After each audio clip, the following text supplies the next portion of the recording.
କୁହୁକ ଘର। ରେଶ୍ମା ସମୁଦ୍ର କୂଳରେ ଚୁପଚାପ ଗୋଟେ ପଇଡ଼ ଦୋକାନ ପାଖରେ ମନ ଉଣା କରି ଛିଡ଼ା ହେଇଥିଲା। ସେ ଗୋଟେ ଅନାଥ ଆଶ୍ରମରେ ବଡ଼ ହେଇଥିଲା। କେବେ କେବେ ତା ମନ ଉଦାସ ହେଇଯାଏ ତ ସେ ସମୁଦ୍ର କୂଳରେ ଘଣ୍ଟେ ଘଣ୍ଟେ ବସି ଆସୁଥିବା ଯାଉଥିବା ଲୋକଙ୍କୁ ଦେଖେ ଆଉ ସମୁଦ୍ର ସୁଅର ଶବ୍ଦରେ ନିଜର ଏକାପଣିଆକୁ ଭୁଲିଯାଏ। ସମୁଦ୍ର କୂଳରେ ସବୁ ଛୁଆମାନେ ବାଲିର ଘର କରି ଖେଳୁଥିଲେ। ରେଶ୍ମା ବି ସେଠି ଛିଡ଼ା ହେଇ ଛୁଆଙ୍କର ଘର ଦେଖିବାକୁ ଲାଗିଲା। ହଠାତ୍ ତା ମନରେ ବି ଗୋଟେ ବାଲିର ଘର କରିବାକୁ ଇଚ୍ଛା ହେଲା। ରେଶ୍ମା ବି ତାଙ୍କ ପାଖକୁ ଯାଇ ତାଙ୍କ ଘର ଦେଖିବାକୁ ଲାଗିଲା ଆଉ ସେଇ ପାଖରେ ହିଁ ବସିଗଲା। ସିଏ ବହୁତ ସାରା ବାଲି ଏକାଠି କଲା ଆଉ ଘର ବନେଇବାରେ ବ୍ୟସ୍ତ ହେଇଗଲା। ଯେମିତି ଯେମିତି ସେ ଘର ବନି ବନି ଯାଉଥିଲା ତା ହାତ ବି ଜୋରରେ ଜୋରରେ ଚାଲୁଥାଏ।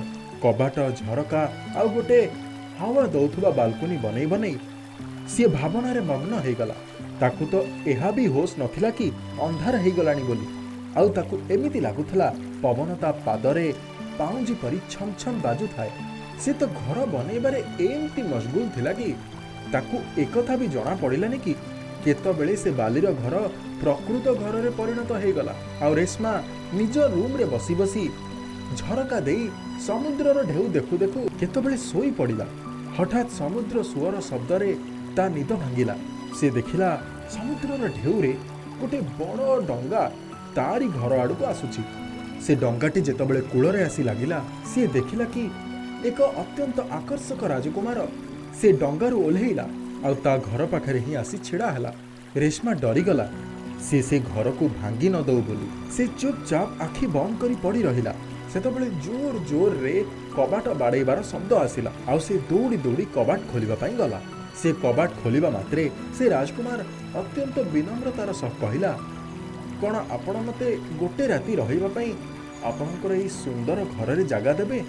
ତା ରାଜକୀୟ ବସ୍ତ୍ର ପାଣିରେ ଓଦା ହେଇଯାଇଥିଲା। ସେ ପ୍ରଥମେ ତ ଟିକେ ହଡ଼ବଡ଼େଇ ଗଲା, ତାପରେ କହିଲା, ହଁ ହଁ, କାହିଁକି ନୁହେଁ, ଆସନ୍ତୁ।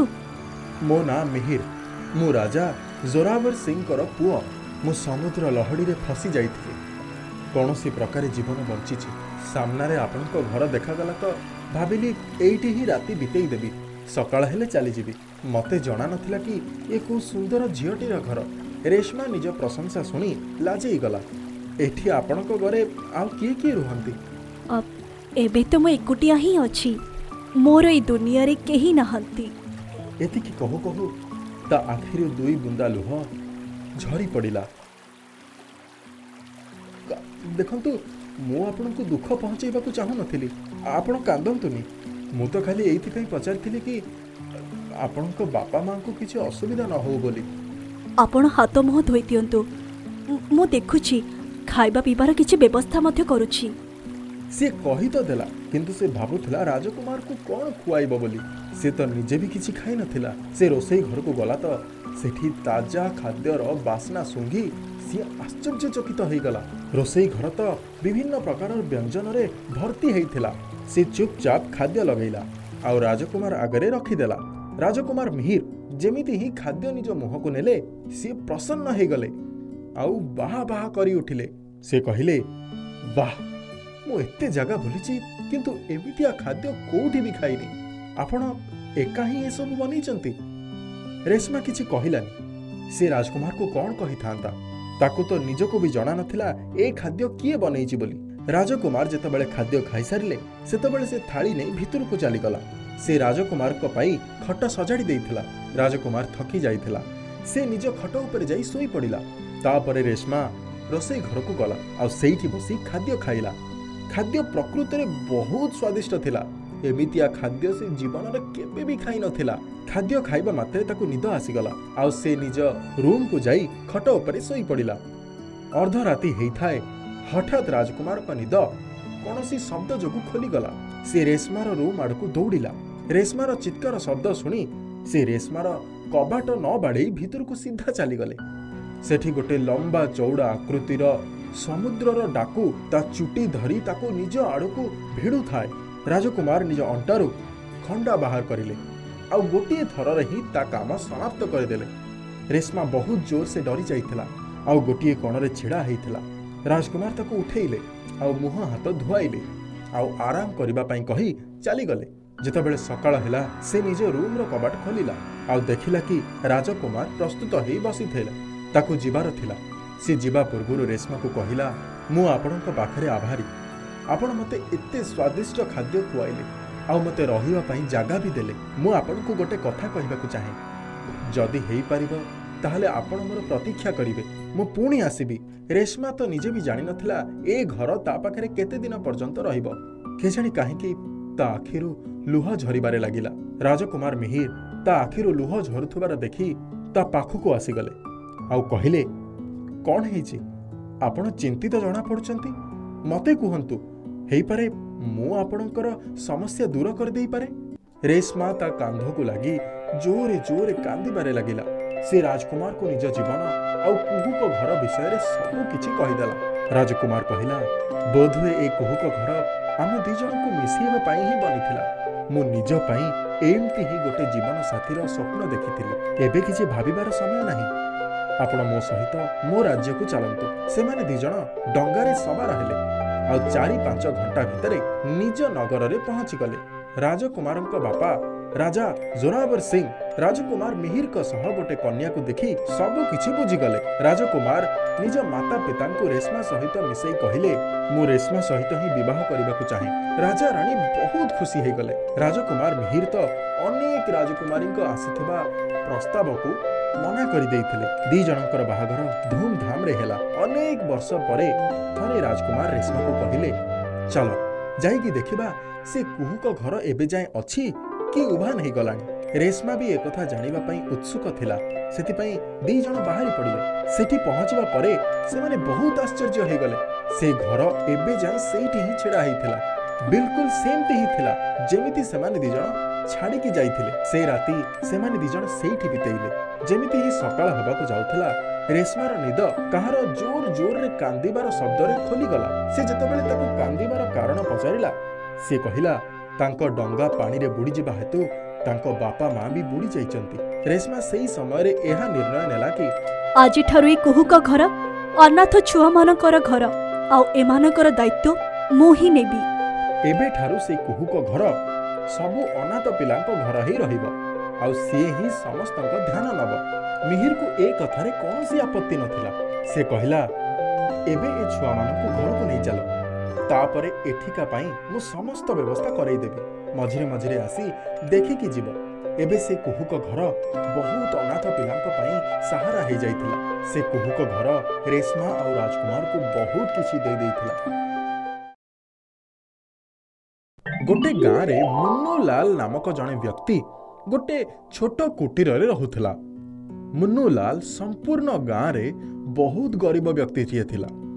ମୁନ୍ନୁଲାଲ ଯେତେବେଳେ ବି ନିଜ ସାଙ୍ଗମାନଙ୍କ ଗହଣରେ ବସୁଥିଲା, ତାକୁ ସମସ୍ତେ ମଜା ବନଉଥିଲେ, ତାକୁ ସମସ୍ତେ ଥଟ୍ଟା କରୁଥିଲେ। ଥରେ ମୁନ୍ନୁଲାଲ ନିଜ ସାଙ୍ଗମାନଙ୍କୁ କହିଲା କି ତାର ପୂର୍ବପୁରୁଷମାନେ ରାଜା ମହାରାଜା ଥିଲେ ଆଉ ସିଏ ବହୁତ ଧନୀ ପରିବାରର ସଦସ୍ୟ। ତାର ଆଗରେ ପଛରେ ବାଁ ପଟେ ଡାହାଣ ପଟେ ଖାଲି ଚାକର ବାକର ବୁଲାବୁଲି କରନ୍ତି। ତା ସାଙ୍ଗମାନେ କହିଲେ, ଆରେ ତମେ ତ ଗାଁରେ ସବୁଠୁ ଛୋଟ କୁଟୀରରେ ରହୁଛ, ଆଉ ତମେ କହୁଛ ତମର ଆଗରେ କିଏ ଅଛି ପଛରେ କିଏ ଅଛି, ଆଉ ତମେ କୁଆଡେ ରାଜା ମହାରାଜାଙ୍କର ବଂଶଧର? ସମସ୍ତେ ଏକଥା ଶୁଣି ହସିବାରେ ଲାଗିଲେ। ମୁନ୍ନୁଲାଲ କହିଲା, ମୁଁ ସତ କହୁଛି, ମତେ ଛୋଟବେଳୁ ଏମିତି ହିଁ ସ୍ୱପ୍ନ ଆସେ। ସାଙ୍ଗମାନେ ହସି ହସି କହିଲେ, ଆରେ ସ୍ୱପ୍ନ ତ ସବୁବେଳେ ସ୍ୱପ୍ନ ହିଁ ରହିବ, ସେ କ'ଣ ସତ ହୁଏ? ମୁନ୍ନୁଲାଲ କହିଲା, ଆରେ ନାଇଁ ନାଇଁ, ଇଏ କୌଣସି ସାଧାରଣ ସ୍ୱପ୍ନ ନୁହଁ। ଆଚ୍ଛା, ତାହେଲେ କ'ଣ? ମୁନ୍ନୁଲାଲ କହିଲା, ମୁଁ ଛୋଟବେଳୁ କେବଳ ଗୋଟିଏ ହିଁ ସ୍ୱପ୍ନ ଦେଖୁଥିଲି କି ମୁଁ ବହୁତ ଧନୀ ଆଉ ରାଜକୀୟ ବଂଶର ସଦସ୍ୟ। ସେଥିପାଇଁ ମୁଁ ସବୁବେଳେ ଚିନ୍ତିତ ରହୁଥିଲି କି ମତେ ଏମିତି ସ୍ୱପ୍ନ କାହିଁକି ଆସୁଛି ବୋଲି। ଏଇ କଥା ଜାଣିବା ପାଇଁ ମୁଁ ଜଣେ ବାବାଙ୍କ ପାଖକୁ ଗଲି ଆଉ ତାଙ୍କୁ ମୋର ସବୁ କଥା କହିଦେଲି।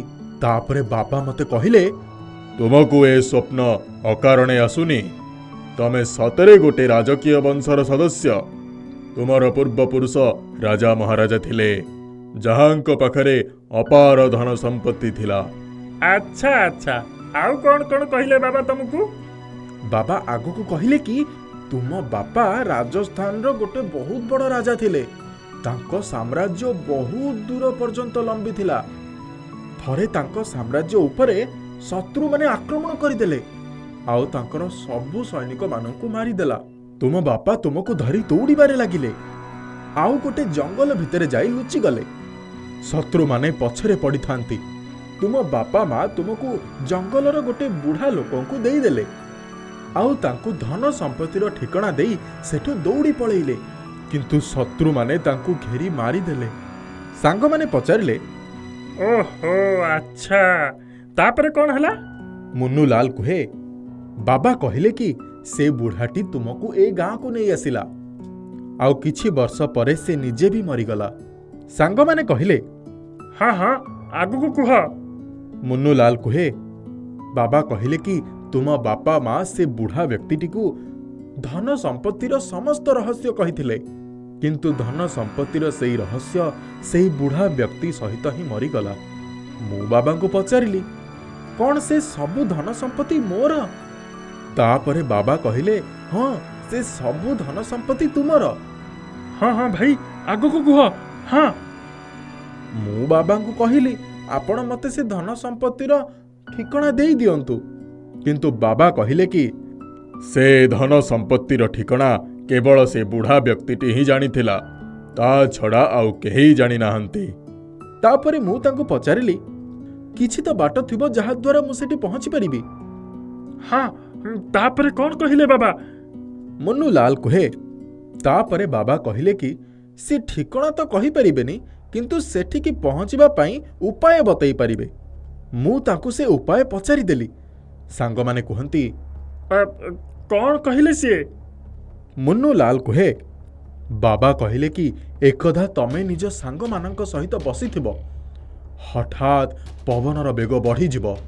ଦେଖୁ ଦେଖୁ ପବନ ଗୁଡ଼ିକ ଝଡ଼ରେ ପରିବର୍ତ୍ତନ ହୋଇଯିବ। ବିଜୁଳି ବହୁତ ଜୋର ସେ ଚମକିବାରେ ଲାଗିବ। ତାପରେ ଗୋଟେ ବିଜୁଳି ହଠାତ୍ ଭୂମି ଉପରେ ପଡ଼ିବ ଆଉ ଭୂମିକୁ ଚିରି ସେ ପାତଳ ଆଡ଼କୁ ଗତି କରିବ। ମୁଁ ବାବାଙ୍କୁ ପଚାରିଲି, ଆଗକୁ କ'ଣ ହବ? ସେତେବେଳେ ବାବା କହିଲେ କି ତାଙ୍କୁ ଜଣା ନାହିଁ, ବାସ୍ ଏଇ ଘଟଣା ପରେ ମୋତେ ସେ ଧନ ସମ୍ପତ୍ତି ମିଳିଯିବ। କେବଳ ଏତିକି ହିଁ ସେ ମୋତେ କହିଛନ୍ତି। ତା ପରଠୁ ସେ ବାବା ମୋତେ କେବେ ଦେଖା ହିଁ ଦେଇନାହାନ୍ତି। ଆରେ ଏ କଥାକୁ କେତେ ଦିନ ହେଇଯିବ? ମୁନ୍ନୁଲାଲ କହିଲା, 10 ବର୍ଷ। ସାଙ୍ଗମାନେ ଥଟ୍ଟା କରି ମୁନ୍ନୁଲାଲକୁ କହିଲେ, ଆରେ ସେ ବାବା ତମକୁ ବୋକା ବନେଇ ଦେଇଛନ୍ତି, ନହେଲେ ଏତେ ପର୍ଯ୍ୟନ୍ତ ଧନ ସମ୍ପତ୍ତି ମିଳିଯିବା କଥା। ହଁ, ବୋଧହୁଏ ତମେମାନେ ଠିକ୍ କହୁଛ। ସେ ସ୍ୱପ୍ନ, ସେ ଧନ ସମ୍ପତ୍ତି, ଏଥିରେ କିଛି ବାସ୍ତବତା ନାହିଁ। କିଛି ଦିନ ପରେ ଗାଁରେ ଦୁର୍ଭିକ୍ଷ ପଡ଼ିଗଲା। ଗାଁର ଲୋକମାନେ ବହୁତ ଚିନ୍ତିତ ହୋଇଗଲେ। ଖାଇବା ପାଇଁ କାହା ପାଖରେ ଖାଦ୍ୟ ବି ନଥିଲା। ଗାଁର ଲୋକମାନେ ଅଳ୍ପ ଅଳ୍ପ ଖାଦ୍ୟ ଖାଇ କାମ ଚଳାଉଥିଲେ। ଦେଖୁ ଦେଖୁ ଅବସ୍ଥା ଆହୁରି ଖରାପ ହେବାରେ ଲାଗିଥିଲା। ଥରେ ମୁନ୍ନୁଲାଲ ନିଜ ସମସ୍ତ ସାଙ୍ଗମାନଙ୍କ ସହିତ ବସିଥାଏ ଆଉ ସବୁ ସାଙ୍ଗମାନେ ଗାଁରେ ପଡ଼ିଥିବା ଦୁର୍ଭିକ୍ଷ ବିଷୟରେ କଥା ହେଉଥିଲେ। ହଠାତ୍ ଆକାଶ କଳା ହେଇଗଲା ଆଉ ଜୋରରେ ପବନ ବହିବାରେ ଲାଗିଲା। ଦେଖୁ ଦେଖୁ ସେ ପବନ ଝଡ଼ରେ ପରିବର୍ତ୍ତନ ହୋଇଗଲା ଆଉ ବିଜୁଳି ମାରିବାରେ ଲାଗିଲା। ଆଉ ହଠାତ୍ ଗୋଟେ ବିଜୁଳି ଆକାଶରୁ ପଡ଼ିଲା ଆଉ ଭୂମିକୁ ଚିରି ସେ ପାତାଳ ଆଡ଼କୁ ପଳେଇଲା। ସବୁ ଲୋକମାନେ ଆଶ୍ଚର୍ଯ୍ୟର ସହିତ ଏସବୁ ଦେଖୁଥାନ୍ତି। ଠିକ୍ ଏତିକି ବେଳେ ମୁନ୍ନୁଲାଲ ଆଗକୁ ବଢ଼ିଲା ଆଉ ସେ ଗାତ ଆଡ଼କୁ ଗଲା। ଠିକ୍ ସେତିକି ବେଳେ ତା ଗୋଡ଼ ଖସିଗଲା ଆଉ ସେ ଗାତ ଭିତରେ ପଡ଼ିଗଲା। ମୁନ୍ନୁଲାଲ ବହୁତ ଡରି ଯାଇଥିଲା ଆଉ ଅତ୍ୟନ୍ତ ଡରି ଯାଇଥିବା କାରଣରୁ ସିଏ ବେହୋସ ହେଇଗଲା। ଯେତେବେଳେ ମୁନ୍ନୁଲାଲକୁ ହୋସ ଆସିଲା ତ ସିଏ ଦେଖେ କି ସିଏ ଗୋଟେ ଅଜବ ଜାଗାରେ ଅଛି। ତାକୁ କିଛି ବି ବୁଝା ପଡ଼ୁନଥାଏ କି ସେ କ'ଣ କରିବ ବୋଲି। ଠିକ୍ ସେତିକି ବେଳେ ତା ନଜର ଭୂମି ଉପରେ ପଡ଼ିଥିବା ଗୋଟେ ଚଷମା ଉପରକୁ ଗଲା। ସେ ସେଇ ଚଷମାଟିକୁ ଉଠେଇ ଦେଲା। ଠିକ୍ ସେତିକି ବେଳେ ଉପରୁ କୌଣସି ଗାଁ ବାଲା ରସି ପକେଇଲା ଆଉ ମୁନ୍ନୁଲାଲ ରସିଟିକୁ ଧରି ଉପରକୁ ଆସିଗଲା। ଏବେ ମୁନ୍ନୁଲାଲ ସେ ଚଷମାଟିକୁ ନେଇ ଗାଁକୁ ଫେରି ଆସିଥିଲା। ଏକଦା ମୁନ୍ନୁଲାଲ ସେ ଚଷମାଟିକୁ ଲଗେଇ ଗାଁରେ ବୁଲୁଥାଏ। ହଠାତ୍ ତାକୁ ମାଟି ତଳର ଜିନିଷ ସବୁ ଦେଖାଯିବାରେ ଲାଗିଲା। ମୁନ୍ନୁଲାଲ ଆଶ୍ଚର୍ଯ୍ୟଚକିତ ହୋଇଗଲା। ସେ ଯେତେବେଳେ ଚଷମା ଓହ୍ଲେଇ ଦେଲା ତାକୁ ଯାହା କିଛି ବି ଦେଖାଯାଉଥିଲା ଆଉ ଦେଖାଗଲା ନାହିଁ। ମୁନ୍ନୁଲାଲ ପୁଣି ସେଇ ଚଷମା ଲଗେଇଲା ତ ତାକୁ ମାଟି ତଳ ଜିନିଷ ସବୁ ଦେଖାଯିବାରେ ଲାଗିଲା। ମୁନ୍ନୁଲାଲ ଚଷମାଟିକୁ ଲଗେଇ ତାହା କ୍ଷେତ ଦେଇ ଯାଉଥିଲା। ଠିକ୍ ସେତେବେଳେ ତାକୁ ମାଟି ଭିତରେ କିଛି ବାକ୍ସ ଦେଖାଗଲା। ସେ ମାଟି ଖୋଳିବା ଆରମ୍ଭ କରିଦେଲା। ମାଟି ଖୋଳି ସାରିବା ପରେ ସେ ବାକ୍ସ ଗୁଡ଼ିକୁ ବାହାରକୁ ବାହାର କଲା ଆଉ ଖୋଲିବାରେ ଲାଗିଲା। ଯେମିତି ହିଁ ସେ ବାକ୍ସ ଖୋଲିଲା, ସେ ବାକ୍ସ ଭିତରୁ ହୀରା, ମୋତି, ସୁନା, ରୂପା ଏମିତି ବହୁତ ଜିନିଷ ବାହାରିଲା। ତାପରେ ସେ ଗାଁ ବାଲାଙ୍କୁ ନ ଜଣେଇ ସେ ବାକ୍ସ ଗୁଡ଼ିକ ନେଇ ନିଜ ଘରକୁ ଚାଲିଗଲା ଆଉ ନିଜ କୁଟୀର ପଛରେ ଆଣି ଲୁଚେଇ ଦେଲା। ଆଉ ଧୀରେ ଧୀରେ ସେ ସେଇ ସମ୍ପତ୍ତି ସାହାଯ୍ୟରେ ଗାଁରେ ପଡ଼ିଥିବା ଦୁର୍ଭିକ୍ଷକୁ ଦୂରେଇ ଦେଲା ଆଉ ସେ ନିଜେ ବି ବହୁତ ଧନୀ ହେଇଗଲା। ତାର ରହିବା ଶୈଳୀ ଠିକ୍ ସେମିତି ହେଇଗଲା ଯେମିତି ସେ ନିଜ ସାଙ୍ଗମାନଙ୍କୁ କହୁଥିଲା। ଥରେ ସେ ଶୋଇଥାଏ, ତା ସ୍ୱପ୍ନରେ ଜଣେ ରାଜା ଆସିଲେ। ସେ ରାଜା ମୁନ୍ନୁଲାଲକୁ କହିଲେ, ପୁଅ, ମୁଁ ତୁମ ବାପା, ସେଇ ଧନ ସମ୍ପତ୍ତି ଯାହା ମୁଁ ତୁମ ପାଇଁ ଛାଡ଼ି କରି ଯାଇଥିଲି। ସେଇ ରାତି ପରଠୁ ମୁନ୍ନୁଲାଲକୁ ସେ ସ୍ୱପ୍ନ କେବେ ବି ଆସିଲା ନାହିଁ ଯାହା ସେ ଛୋଟବେଳୁ ଦେଖୁଥିଲା।